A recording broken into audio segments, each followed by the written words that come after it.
Class 10th की date sheet आ चुकी है। मार्च में साइंस मैथ्स का एग्जाम है। ज़्यादा टाइम नहीं बचा नहीं। जनवरी, फेब और मार्च में तो मेन एग्जाम्स ही हैं, तो अब मार्च में प्रिपरेशन तो नहीं करेंगे ना। तो अब सवाल ये उठता है कि सारे सब्जेक्ट पढ़ लेंगे, मैथ्स कैसे करें। और मैथ्स में भी ऐसा नहीं है कि सिर्फ मैथ्स ही है, उसमें भी बहुत बड़े सवाल हैं कि बेसिक मैथ्स लिया तो उसकी कैसे प्रिपरेशन करें, उसका पेपर तो एकदम अलग आएगा। स्टैंडर्ड मैथ्स लिया है तो उसकी प्रिपरेशन कैसे करूँ। तो अभी बहुत सारे बच्चों के मन में बहुत सारे सवाल हैं कि अगर बेसिक मैथ्स लिया तो कैसे पढ़ें, स्टैंडर्ड मैथ्स लिया है तो कैसे पढ़ें, क्या करें। तो चलिए आज की वीडियो में सबसे पहले समझते हैं कि अगर आपने बेसिक मैथ्स लिया है तो किस तरह से आपको इन लास्ट 2 मंथ्स में प्रिपरेशन करनी चाहिए और कौन सी ऐसी बातें हैं जिनका आपको ध्यान में रखना चाहिए। इस वीडियो के 3 पार्ट होंगे। सबसे पहला जिसमें हम समझेंगे कि बेसिक मैथ्स का एग्जाम पेपर कैसे आएगा, उसमें कौन कौन से सेक्शंस होंगे, किन किन बातों का ध्यान रखना है। सेकेंड पार्ट में मैं आपको एक बेसिक मैथ्स का सैम्पल पेपर दिखाऊंगी जिसमें मैं ये बताऊंगी कि किस तरह के सवाल पूछे जाते हैं, उनका स्टैंडर्ड क्या रहेगा। और तीसरे पार्ट ऑफ द वीडियो में आई विल बी डिस्कसिंग कि आपको इन लास्ट 2 मंथ्स में कैसे पढ़ाई करनी चाहिए। तो चलिए जल्दी से शुरू करते हैं।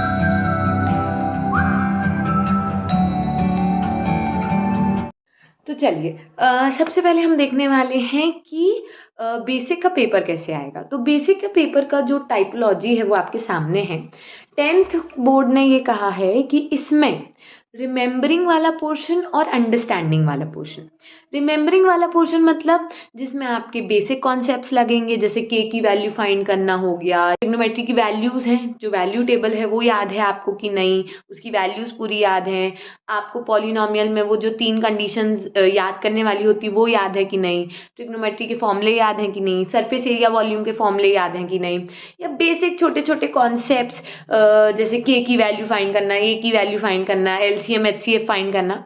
तो ये वाला जो पोर्शन है जो याद करने वाला है, जो छोटी छोटी बातों से जिनके आंसर्स निकल जाते हैं, जो छोटे छोटे कॉन्सेप्ट वाला है, वो आपको 60 मार्क्स का आएगा। उसका वेटेज 75% का है और टोटल आपके पेपर में 60 मार्क्स का जो होगा वो इसी तरह के सवाल आएंगे। फिर 12 नंबर के अप्लाइंग वाले आ जाएंगे कि जैसे वो एप्लीकेशन ऑफ ट्रिग्नोमेट्री के थोड़े से टफ से सवाल जिसमें एप्लीकेशन लगता है, तो वो जो है वो 12 नंबर के ऐसे टाइप के क्वेश्चन आ जाएंगे। प्रूफ जो क्वेश्चन होंगे ट्रिग्नोमेट्री के वो इसमें आ सकते हैं। सरफेस एरिया का कोई मुश्किल सवाल इसमें आ सकता है, या कोई भी एरियाज रिलेटेड टू सर्कल, या जो भी अप्लाइंग वाले नॉलेज है वो 12 नंबर का आएगा। तो वो थोड़ा सा लेवल 2nd होता है। नाउ जो आपका 3rd कैटेगरी है, एनालिसिस, इवैल्यूएटिंग और क्रिएटिंग, यानी कि जो केस स्टडीज़ में क्वेश्चन आने वाली, तो जो बड़ी सी केस स्टडी आएगी और केस स्टडी से फिर आपको समझ के और चीज़ों को आंसर करना होगा, जिसमें बड़े बड़े मुश्किल सरफेस एरिया के वॉल्यूम के क्वेश्चन हो सकते थे, एरियाज रिलेटेड टू सर्कल्स के क्वेश्चन हो सकते थे, ट्राइंगल के मुश्किल वाले सवाल हो सकते थे, या ट्रिग्नोमेट्री के बड़े बड़े प्रूफ क्वेश्चन हो सकते थे। बहुत कुछ कठिन इस एरिया में हो सकता था जो कि सिर्फ आपको 8 मार्क्स का आएगा। तो इन शॉर्ट अगर मैं आपको बोलूं तो आपका पेपर इजी आने वाला है। बेसिक वालों का पेपर इस वजह से इजी है क्योंकि जो चीज़ें आपने बेसिक लेवल पे समझी हैं, जैसे कोऑर्डिनेट ज्योमेट्री है, तो अगर कोऑर्डिनेट ज्योमेट्री में आपको ये पता है कि कोऑर्डिनेट्स को कैसे प्लॉट करते हैं, तो एक सवाल 1 नंबर का वैसा आ सकता है।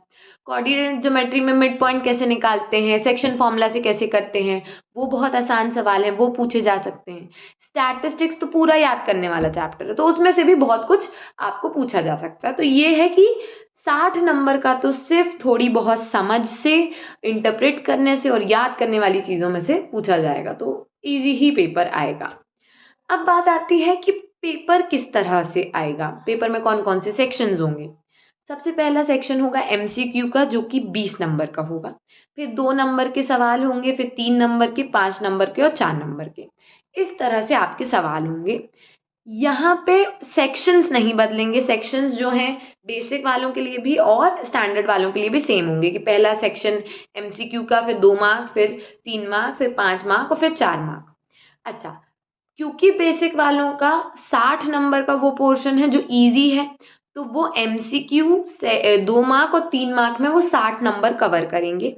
और बचे हुए जो मार्क्स हैं 12 और 8 यानी कि 20 मार्क्स, वो 20 मार्क्स वो 5 मार्क्स और 4 मार्क्स वाले केस स्टडी में कवर अप कर लेंगे। तो 20 नंबर का जो पोर्शन है वो आपको थोड़े हायर लेवल क्वेश्चंस जो हैं वो 20 नंबर में देखने मिलेंगे। और बचे हुए जो 60 मार्क्स का पेपर है वो आपका इजी पेपर आएगा, यानी कि 60 नंबर का जो है आपका MCQ 2 मार्क और 3 मार्क के क्वेश्चन में आपके 60 नंबर कवर होंगे। तो बहुत ही अच्छी अपॉर्चुनिटी है, जिनने भी बेसिक लिया वो बहुत अच्छे से कर सकते हैं। बच्चों ये जो है ये ब्लूप्रिंट है CBSE का कि किस चैप्टर से कितना वेटेज है, किस चैप्टर से किस किस तरह से सवाल पूछे जा सकते हैं। आप इसका एक स्क्रीनशॉट ले लीजिए और देख लीजिएगा। तो ये रही सबसे पहली बात कि आपका पेपर किस तरह से आएगा। अब हम लोग बात करने वाले हैं कि वो बेसिक का पेपर कैसा दिखेगा, किस चैप्टर में से किस तरह से क्वेश्चंस पूछे जाएंगे, ज़रा उस पर भी हमें एक लुक ले लेते हैं, ठीक है। तो ये है आपका बेसिक का पेपर जो कि CBSE का एक सैम्पल पेपर है। देखते हैं कि इसमें सवाल कैसे आते हैं। जैसे मैंने आपसे कहा पहला सेक्शन 20 MCQ का होगा, दूसरा 5 शॉर्ट आंसर जो कि 2 मार्क के होंगे, तीसरा जो होगा सेक्शन वो 3 मार्क का होगा, चौथा 5 मार्क के सवाल होंगे और जो लास्ट सेक्शन है वो केस स्टडी सेक्शन माना जाता है, तो वो उसमें जो होगा वो 4 मार्क का क्वेश्चन होगा। चलिए देखिए इस पेपर में अगर आप देखें तो यही देख लीजिए जो थर्ड क्वेश्चन है। If 1 0 of the quadratic polynomial दिया है और उसका एक 0 दिया है और आपसे बोला है k की वैल्यू फाइंड करो। ये पॉलिनोमियल का बहुत बेसिक सवाल है। फिर दूसरा ये लीनियर इक्वेशन का जो सवाल दिया हुआ है उसमें 2 लाइंस दी हुई हैं। इसमें आपको कंडीशन चेक करनी है कि इंटरसेक्टिंग लाइन है कि पैरेलल लाइन है कि कोइंसिडेंट लाइन है। तो अगर आपको कंडीशन याद है A1 upon A2 is equals to B1 upon B2 is not equals to C1 by C2 क्या होता है, या A1 by A2 is equals to B1 by B2 is equals to C1 by C2, ये condition किसको कहते हैं। अगर आपको वो कंडीशन याद है तो आप चेक करके तुरंत इसको टिक कर सकते हैं।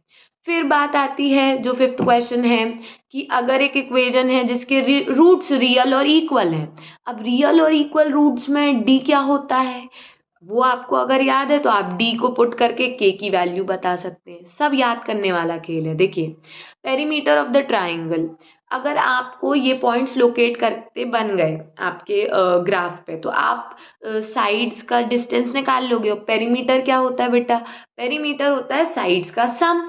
तो ये कितना आसान सवाल है। अब देखिए if in a triangle ABC and DEF this and this are equal then they will be similar when. तो ये आपको वो थ्योरम लगानी है, थेल्स थ्योरम या कन्वर्स ऑफ थेल्स थ्योरम, वो अगर दिमाग में है तो सवाल बन जाएगा। फिर सेक्शन फॉर्मूला लगा के आपको रेशियो फाइंड करना है, इट्स अ इजी क्वेश्चन। फिर देखो 9th क्वेश्चन में ये आप डायग्राम को ध्यान से देखो, ये NCERT का डायग्राम है। NCERT के सारे सवाल, आई रिपीट NCERT के सारे चैप्टर्स के सारे सवाल आपके लिए मोस्ट इम्पॉर्टेंट क्वेश्चंस हैं। उसमें से बहुत हद तक आपका पेपर बन सकता है।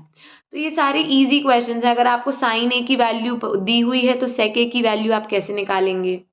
√3 cos square A plus √3 sine square A क्या होगा, इट विल बी √3। क्यों, क्योंकि sine square A plus cos square A क्या होता है 1। तो इस तरह से आपको अगर चीज़ें बनती हैं याद हैं तो आप खुद दे सकते हैं, कुछ भी नहीं है। टोटल सरफेस एरिया किसका निकालना है, हेमिस्फीयर का। हेमिस्फीयर का टोटल सरफेस एरिया याद है, लगाओ रेडियस 7 और निकाल लो, है ना। मॉडल क्लास अगर आपको पता है क्या होती है तो इसमें आप मॉडल क्लास देखोगे जो कि 20 वाली होगी, तो उसकी अपर लिमिट बताना है 15। Easy question. So I want to tell you that the paper is all on your remembrance and all on your basic concepts कि सिंपल कितना सिंपली चीज़ें बनती हैं कि नहीं बनती है। बेसिक लेवल पे हर चैप्टर के 1 मार्क 2 मार्क और 3 मार्क लेवल तक के क्वेश्चन बनते हैं कि नहीं बनते। इस बेसिस पे ही ये आपका जो है पेपर बनाया गया है। अगर हम 2 मार्क के क्वेश्चंस भी देखें तो सिंपल क्वेश्चंस हैं, NCERT से क्वेश्चंस हैं जो ज़्यादातर देखने को हैं। प्रूफ क्वेश्चन भी सिंपल है, कॉट की वैल्यू दी है और बाकी चीज़ें निकालनी है ना। Find the perimeter of a quadrant of a circle, तो आपको ना बहुत बड़ी बड़ी वैल्यूज़ नहीं आएंगी जिसमें आप कैलकुलेशन में फंसो, सिंपल वैल्यूज़ आएंगी। √5 को इरेशनल प्रूफ कीजिए। Find the zeros of the quadratic polynomial, उनका रिलेशनशिप निकालिए। एक आध वो आ जाएगा वर्ड प्रॉब्लम। वर्ड प्रॉब्लम भी एनसीईआरटी से अच्छे से करके जाना, ठीक है। एनसीईआरटी का again one question and probability का question. So everything which I am seeing over here is mostly that I get that NCERT is important for you guys. All the chapters are important. Why so? Because her chapter का basic ही आपसे पूछा जा रहा है, चाहे वो कोई भी सवाल हो, है ना। और अगर टफ भी पूछा गया है तो टफ का लेवल इतना है कि एनसीईआरटी से ऊपर वो नहीं गए हैं, उससे ज़्यादा उनने कुछ टफ नहीं बनाया है। तो अगर आप उस लेवल पे चीज़ों को कर लेते हैं तो वो अच्छे से हो जाएगा। तो जैसा आपने सैम्पल पेपर में देखा, things are easy, it's on your remembrance, it's on your concepts. तो हर चैप्टर को अच्छे से क्लियर करना है। तो हमें ये समझ में आ गया कि पेपर में किस तरह से पूछा जाएगा। इस 2 महीने में पढ़ लें ताकि हम अपना बेस्ट कर पाए। मतलब अगर 100 मार्क्स का पेपर है, 80 मार्क्स का पेपर है, तो 80 में से 70-75 कैसे गेन करें, क्या स्ट्रैटेजी हो, अब उस पर ध्यान देते हैं। चलिए देखते हैं। तो देखिए, ये सारे वो चैप्टर्स हैं जो आपके इस बार एग्जाम में आने वाले हैं, सिवाय कंस्ट्रक्शन के, उसको प्लीज़ इग्नोर कीजिए। अब किस तरह से पढ़ाई करें? सबसे पहले मैंने एक अपने अकॉर्डिंग एक लिस्ट बना ली थी चैप्टर्स की कि आप चाहो तो इस तरह से उन चैप्टर्स को पढ़ सकते हो, जो कि पहले कोऑर्डिनेट, फिर real number, statistics, probability and so on. ऐसा क्यों? बिकॉज आई थिंक हमें हार्ड वर्क नहीं करना है, हमें स्मार्ट वर्क करना है। मतलब हमें उन चैप्टर्स को अपनी स्ट्रेंथ बनाना है जो द ईजीएस्ट चैप्टर है। जैसे कोऑर्डिनेट एक बहुत इजी चैप्टर है, 6-7 नंबर का आने वाला है। रियल नंबर के सब कुछ ही इजी है, रियल नंबर में कुछ भी नहीं है, बहुत छोटा चैप्टर, ईजीएस्ट चैप्टर आपकी स्ट्रेंथ बन सकता है। स्टैटिस्टिक्स, प्रोबेबिलिटी आपकी स्ट्रेंथ बन सकता है। सरफेस एरिया वॉल्यूम में सिर्फ एक टॉपिक एनसीईआरटी का आ रहा है, जो कि है कॉम्बिनेशन ऑफ सॉलिड। 10 नंबर का आएगा, आपकी स्ट्रेंथ बन सकता है, उसमें कुछ नहीं है। और सरफेस एरिया वॉल्यूम से ज़्यादातर सवाल फॉर्मूला बेस्ड होंगे, बिकॉज रिमेम्बरेंस और कॉन्सेप्ट पे बात हो रही है बेसिक मैथ्स में, है ना। तो आप उस बात का ध्यान रखिए। फिर आप इस तरह से चीज़ों को पढ़ सकते हैं। Most importantly what you have to do is you have to make sure कि जो आपके ईजी चैप्टर्स हैं पूरे इन 14-15 चैप्टर्स में से, जो आपको द मोस्ट ईजी लगते हैं, पहले उनकी लिस्ट बनाइए और उनको 100% प्रिपेयर कीजिए। 100%, है ना, कि उसमें कोई कमी नहीं छोड़ना, उसका कोई भी टॉपिक ऐसा नहीं होना चाहिए जो आपसे ना बने। पहले वो 5-6 चैप्टर्स आप कर लीजिए। देन आपके जो मॉडरेट चैप्टर्स हैं उनको किस तरह से, और टफ चैप्टर्स को किस तरह से पढ़ना है, वो मैं आपको बता देती हूँ। सो नाउ अब आपको टफ चैप्टर्स या मॉडरेट चैप्टर्स जो आपकी प्रॉब्लम है, उनके लिए आपको क्या करना होगा।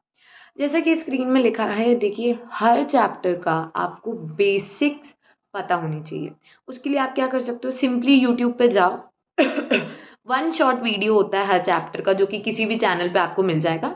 जो वीडियो अच्छा लगे, जो 1 शॉर्ट में, एक ही वीडियो में पूरा चैप्टर वो जो समझा देते हैं, वो वीडियोस आप देखिए। आपको चैप्टर की अंडरस्टैंडिंग बन जाएगी, ज़रूरी चीज़ें पता चल जाएंगी, ज़रूरी फॉर्मूले पता चल जाएंगे। फिर उसके बाद, क्योंकि 20 मार्क्स के एमसीक्यू आने वाले हैं, आप आर.डी. शर्मा, आपके पास होगी, नहीं है तो ले लो, इम्पॉर्टेंट बुक है वो। आर.डी. शर्मा से क्या कर लो, आर.डी. शर्मा के हर चैप्टर के एमसीक्यू तो करके ही जाना, हर चैप्टर के एमसीक्यू करके जाना। और जो चैप्टर ज़्यादा कठिन लगते हैं उनकी एनसीईआरटी को तो बिल्कुल मतलब रिलीजियसली अच्छे से करके जाना है, वो बहुत ज़रूरी है। और फिर अगर आपके पास समय बचता है और अगर आपको लगता है कि नहीं हमें और करना है, तो आप एक चीज़ और कर सकते हो जो कि बहुत ज़्यादा आपके फ़ायदे में रहेगी। वो ये है कि आप पिछले साल के मैथ्स के पेपर निकालिए और उस पेपर के सिर्फ 1 मार्क, 2 मार्क और 3 मार्क, 3 मार्क या 1 मार्क, 2 मार्क, 3 मार्क तक के सवाल प्रैक्टिस कर लीजिए बस। इससे ज़्यादा आपका पेपर ऊपर नहीं जाएगा। एनसीईआरटी का हर सवाल आपको करना है, वो आपके लिए बहुत ज़रूरी है। आपका बहुत हद तक पेपर में जो टफ क्वेश्चंस हो सकते हैं वो हो जाए, मतलब ऐसे चांसेस रहेंगे कि वो एनसीईआरटी से ही दे दें, है ना, ताकि आप उससे डील कर पाएँ। तो मेक श्योर आपने पूरी एनसीईआरटी की हुई हो। मेक श्योर आप जो इजी चैप्टर वो बहुत अच्छे से पढ़ लें, और जो मॉडरेट और टफ चैप्टर उनकी आर.डी. शर्मा के एमसीक्यू कर लें, पिछले साल के क्वेश्चंस कर लें, और एनसीईआरटी को करना ना भूलें। With this everyone, I hope this video was helpful for you and I request you कि अगर आपको थोड़ा सा भी हेल्प हुआ हो then do not forget to subscribe to the channel. And इसके बाद जो नेक्स्ट वीडियो होगी उसमें हम समझेंगे कि स्टैंडर्ड मैथ्स के लिए हमें कैसे प्रिपेयर करना है। That's a very important video. Okay, so stay tuned.